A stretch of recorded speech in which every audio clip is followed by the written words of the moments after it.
Olá, meus irmãos e minhas irmãs, que a paz do nosso Senhor e Salvador Jesus Cristo esteja com cada um de vocês.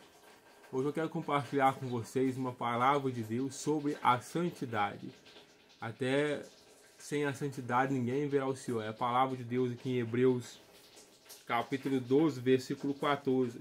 Segue a paz com todos e a santificação, sem a qual ninguém verá o Senhor. E eu quero compartilhar com vocês então sobre a santidade na prática. Como que nós devemos viver hoje que nós estamos em Cristo Jesus.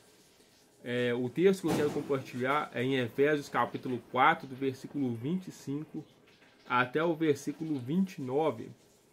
Vamos estar lendo aqui e eu tenho a certeza que Deus vai falar com você através desta palavra. E o caminho da santidade é o caminho também para as bênçãos, é o caminho também para as promessas de Deus. Às vezes a gente fica falando muito sobre as bênçãos de Deus, sobre as promessas de Deus, mas nós esquecemos de falar qual é o caminho que nós devemos percorrer. Primeiro, é estarmos em Cristo Jesus, que disse: eu sou o caminho, a verdade e a vida. Ninguém vai ao Pai a não ser por mim. Primeiro, é nós estarmos em Jesus Cristo, é nós sermos novas criaturas e deixar as coisas velhas passar e dar-se nisso uma nova vida com Cristo em nossas vidas. É sermos cada vez mais semelhante a Ele. Seguir o exemplo dele. Ele foi santo, nele não encontrou engano, pecado algum. E ele nos orientou, nos deu exemplo de como também sermos santos, de como também andarmos em santidade. Eu quero começar a fazer essa leitura com você, de Efésios 4, a partir do versículo 25 ao 29. Por isso, deixando a mentira, fale cada um a verdade com o seu próximo, que somos membros uns dos outros. Irai-vos e não pequeis, não se põe o sol sobre a vossa ira, nem deis lugar ao diabo. Aquele que furtava, não furte mais, antes trabalhe, fazendo com as próprias mãos o que é bom, para que tenha com que acudir ao necessitado. Não saia da vossa boca nenhuma palavra torpe, e sim unicamente a que for boa para a edificação, conforme a necessidade, e assim transmita graça aos que o ouvem.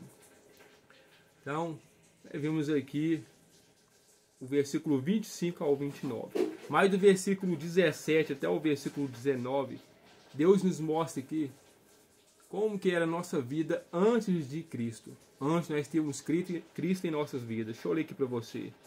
Isto, portanto, digo, e no Senhor testifico, que não mais andeis como também andam os gentios, na vaidade dos seus próprios pensamentos, obscurecidos de entendimento, alheios à vida de Deus por causa da ignorância que vivem, pela dureza do seu coração, os quais, tendo se tornado insensíveis, e entregaram à dissolução para, com avidez, cometerem toda sorte de impureza. Então, a pessoa sem Cristo e antes de Cristo, ela vive assim, numa vida de pecado, cometendo toda sorte de impureza e ainda nos caminhos da ignorância e longe de Deus. Mas a pessoa com Cristo é totalmente diferente. É o que fala aqui a partir do versículo 20 até o versículo 24. Mas não foi assim que aprendeste a Cristo, se é que de fato o tendes ouvido e nele fostes instruído segundo a verdade em Jesus, no sentido de que, quanto ao trato passado, vos despojei do velho homem. Então, o trato passado, a vida velha, devemos despojar dela, abandonar ela. Hoje nós somos novas criaturas em Cristo Jesus. Então, nós devemos viver de acordo com a vontade de Deus, de acordo com a vontade de Jesus Cristo, em santidade. Crescer na graça e na santidade, crescer na graça e no conhecimento do nosso Senhor e Salvador Jesus Cristo. A nossa justificação ela é imediata, ela é instantânea em Cristo Jesus. Assim que você crê em Jesus e aceita Ele em sua vida como seu único e suficiente Salvador, você é justificado em Jesus Cristo. Agora você não é santificado de imediato. A santificação é um processo, é por etapa. Aí há um esforço meu a ser feito e um esforço seu. Nós devemos nos esforçar para nos apoderar do reino dos céus, que é paz, justiça e alegria que vem do Espírito Santo, mas através da santidade, da renúncia do nosso eu, da renúncia do pecado, da renúncia da iniquidade, da transgressão, das impurezas, das paixões da carne. Que é o versículo 22. No sentido de que, quanto ao trato passado, vos despojei do velho homem, que se corrompe segundo as concupiscências do engano, e vos renoveis no espírito do vosso entendimento, e vos revistais do novo homem, criado segundo Deus em justiça e retidão, procedentes da verdade. Então essa é a vontade de Deus, que nós devemos nos revestir do novo homem em Jesus Cristo. E começando aqui no versículo 25, Deus nos pede aqui que nós devemos deixar a mentira e falar a verdade, cada um com o seu próximo, porque somos membros um do outro. E nós sabemos quem é o pai da mentira. O pai da mentira é o diabo. Então não pode encontrar mentira em nossas bocas, em nossos lábios. Devemos sempre falar a verdade, pronunciar a verdade e viver a verdade. A mentira sempre vai nos trazer o castigo de Deus, a ira de Deus, sempre vai nos trazer prejuízo e atrasar as bênçãos, promessas de Deus sobre as nossas vidas. E nós mesmos vamos sendo enganados, vamos ficando enganados através da mentira. E também vamos estar nos associando ao pai da mentira, que é o diabo, quando nós praticamos a mentira. Então, a mentira não pode mais fazer parte das nossas vidas que estamos em Cristo Jesus, de forma alguma. Dá um exemplo aqui de Ananias e Safira, lá no livro de Atos, capítulo 5, eles venderam uma certa propriedade e ele, Ananias, mas junto com sua esposa, Safira, combinaram de falar com os apóstolos que tinham vendido por um certo preço, escondendo o valor total, o valor mesmo que eles tinham vendido. Eles foram ali ofertar aos apóstolos e disse: vendemos a propriedade por tal e estamos aqui ofertando essa quantia. Só que era mentira. E os apóstolos foram ali iluminados pelo Espírito Santo. Eles teve a revelação do Espírito Santo que eles estavam mentindo. Que ele estava mentindo. Ananias, ele estava falando mentira. Aí o que aconteceu? Ele caiu morto naquela mesma hora por causa da mentira. Aí depois veio a esposa dele e confirmou também a mentira. O apóstolo perguntou: o seu marido, vocês venderam essa propriedade por este preço mesmo? Ela confirmou a mentira. Aí ele, olhando para ela, disse: tá vendo lá na porta do templo, lá fora? Olha os pés daqueles lá. Acabaram de carregar o seu marido. Ele acabou de morrer por causa da mentira. E você confirmou a mentira. Eles vão acabar de carregar você agora. E ela caiu morta ali naquela mesma hora, naquele mesmo instante ali. Então a mentira, ela vai trazendo morte, é desgraça para as nossas vidas. Nós devemos viver em verdade, falar a verdade. E às vezes hoje as pessoas não estão morrendo fisicamente por causa da mentira. Ainda tem alguns casos que morrem. Muitas pessoas morrem por causa da mentira. Muitas pessoas têm as suas vidas destruídas por causa da mentira. Mas às vezes morre espiritualmente. Perde a alegria, perde a paz, perde o sossego, perde as bênçãos de Deus, as promessas de Deus por causa da mentira. Então não compensa. A mentira não compensa. Se você tem um hábito de mentir, você já é um cristão, você já é uma nova criatura em Cristo Jesus, peça a Ele o perdão e peça a Ele graça, peça a Ele sabedoria e força, para que você venha falar somente a verdade. Não podemos mentir de forma alguma. Peça a Deus sabedoria, peça a Ele: Deus, coloque uma guarda nos meus lábios, não permite que eu fale mentiras. Eu tenho um hábito de falar mentira, eu tenho esse pecado, mas tire esse pecado de mim. Confesse esse pecado e peça a Deus força e sabedoria e graça para que você venha deixar este pecado e venha falar somente a verdade. E agora no versículo 26, irai-vos e não pequeis. Não se põe o sol sobre a vossa ira, nem deis lugar ao diabo. Irai-vos e não pequeis. É uma ordem, nós devemos irar, mas irar de que forma? Irar com a injustiça. Nós não podemos aceitar a injustiça, não podemos aceitar as coisas erradas. Tudo que é contrário à vontade de Deus, aos planos de Deus, tudo que é contrário ao reino dos céus, ao reino do nosso Deus, nós devemos irar, não podemos ficar conformados. É uma ira santa, uma ira justa. Nós devemos ter uma ira justa pelas coisas de Deus. Não aceitar que as coisas de Deus sejam feitas de qualquer forma, de qualquer maneira. É uma ira que agrada a Deus. O irmão, a irmã que não se ira, às vezes cai no erro do acomodismo. E às vezes vira até cúmplice. Às vezes vira até cúmplice. Aí está o perigo.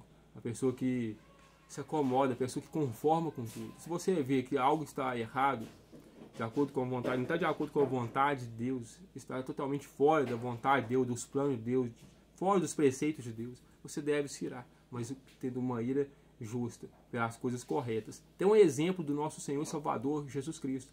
Está lá em João capítulo 2, do versículo, se não me engano, 13 ou 22, deixa eu ver aqui, que ele se irou quando ele chegou no templo, encontrou ali as pessoas fazendo da casa de Deus mercado.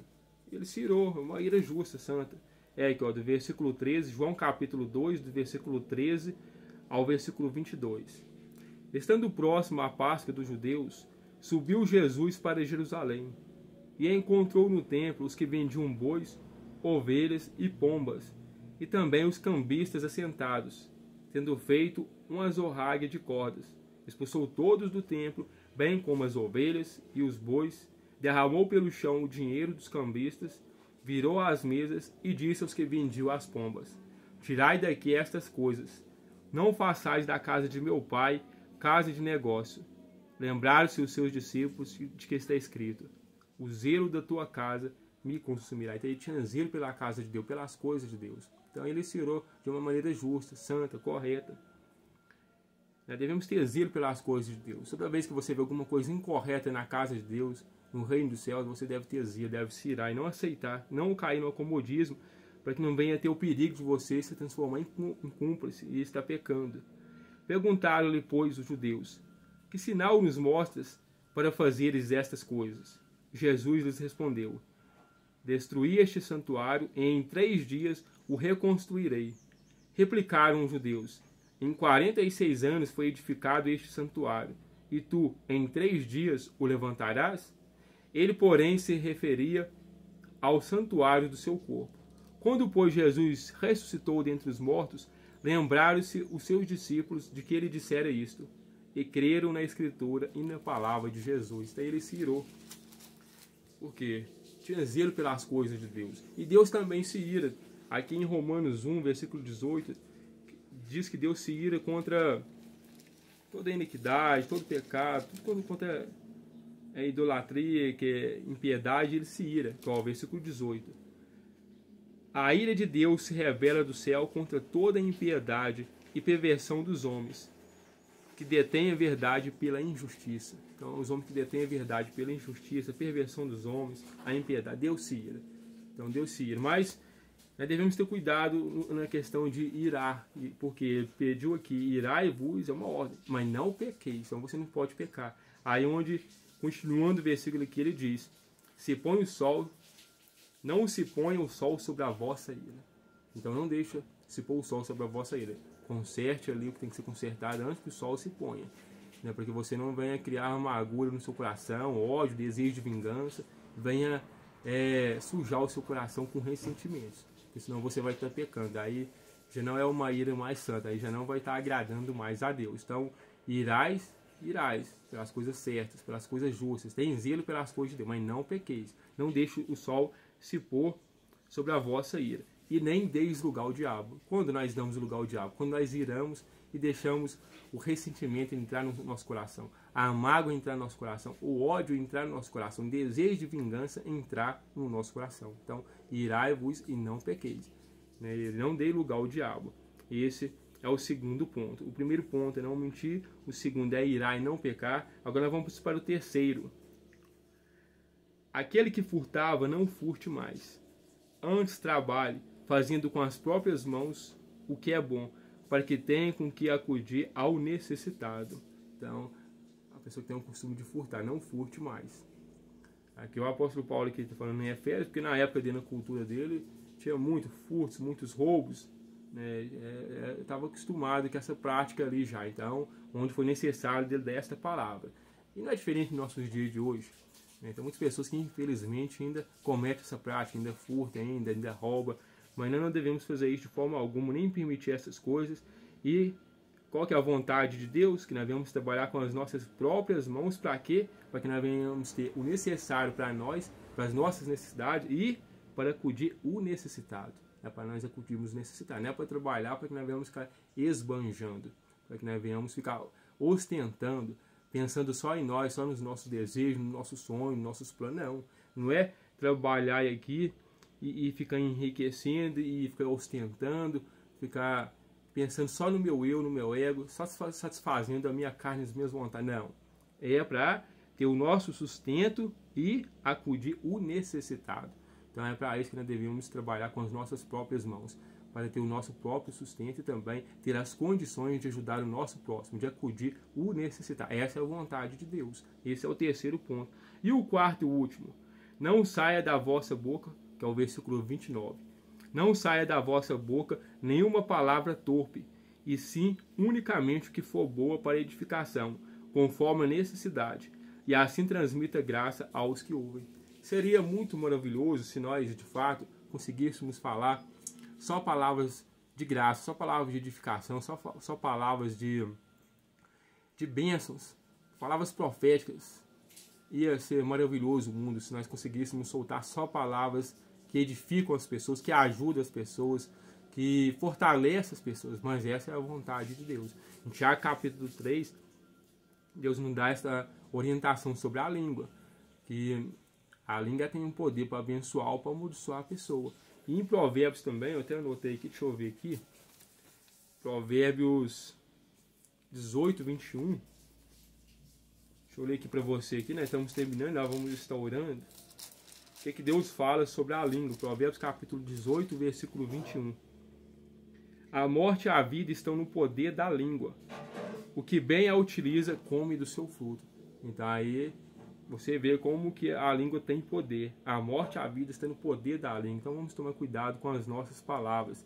E Jesus também nos orientou, nos advertiu em Mateus capítulo 12, o versículo 36 ao 37. Olha a orientação de Jesus Cristo para mim e para você. Mateus 12, versículo 36 ao 37. Digo-vos que de toda a palavra frívola que proferiram os homens, dela darão conta no dia do juízo. Porque pelas tuas palavras serás justificado e pelas tuas palavras serás condenado. Então, olha, é importante nós tomarmos cuidado com as nossas palavras, com a nossa boca. Porque por elas poderemos ser condenados ou justificados. E uma oração que eu gosto muito é do rei Davi, do Salmo 141, versículo 3. Ele tinha ciência das palavras, ele tinha conhecimento de que tinha que tomar cuidado com o que ele falava. Aí ele faz essa oração aqui nesse Salmo 141, eu até faço ela também praticamente todos os dias, porque eu sei do poder que tem as palavras, o efeito que elas podem causar, tanto na minha vida como na vida do próximo. O impacto que as palavras causam é impressionante, as palavras têm poder. Olha a oração dele, que é o versículo 3, Salmo 141, versículo 3. Põe em guarda, Senhor, a minha boca, vigia a porta dos meus lábios. Ele está pedindo, põe em guarda, Senhor, a minha boca, vigia a porta dos meus lábios. Então esse é o quarto ponto, que nós devemos vigiar a nossa conduta, que nós devemos ser santo como Deus é santo, como nós vimos aqui em Hebreus. Devemos ter paz com todos e procurar santificação, sem a qual ninguém verá o Senhor. E seguir essas orientações aqui que o apóstolo Paulo, usado por Deus, instruído pelo Espírito Santo, passou para mim e para você em Efésios 4, versículo 25 ao 29. Que é não falar mentira, é irar e não pecar, não dar lugar ao diabo, não furtar e também ter cuidado com a boca, ter cuidado com o que nós vamos falar. Aí sim você estará se santificando, aí sim você estará sendo edificado, aí sim você estará sendo vivificado. Peça a Deus, ó Deus, me vivifique nos caminhos do Senhor, nos preceitos, nos projetos e nas obras do Senhor. Faça essa oração a Deus todos os dias. Aí você estará caminhando, trilhando os caminhos certos para as bênçãos de Deus, para as promessas de Deus. Aí a importância, aí sim, você vai ver que as bênçãos de Deus, em vez de você ficar correndo atrás dela, é elas que vão correr atrás de você, é elas que vão acompanhar você. Às vezes a gente está acostumado a falar muito, como eu já comecei dizendo aqui hoje, às vezes a gente fala muito sobre promessas, sobre bênçãos de Deus, sobre vitórias, sobre conquistas, mas nós esquecemos de falar o caminho pelo qual nós devemos percorrer, que é através de Jesus Cristo, a santificação. A justificação ela é instantânea. Creu em Jesus e aceitou Ele como seu único e suficiente Salvador, você é justificado em Jesus Cristo. Você passou da morte para a vida, da condenação para a absolvição, das trevas para a luz. Agora, a santificação é um processo ao qual deve exigir um esforço meu e seu. Jesus também, em Mateus capítulo 11, versículo 12, ele disse, deixa eu ler aqui para você, para não ficar só nas minhas palavras, vamos ler e nós vamos orar. Olha o que Jesus fala aqui em Mateus 11, versículo 12. Desde os dias de João Batista até agora, o reino dos céus é tomado por esforço, e os que se esforçam se apoderam dele.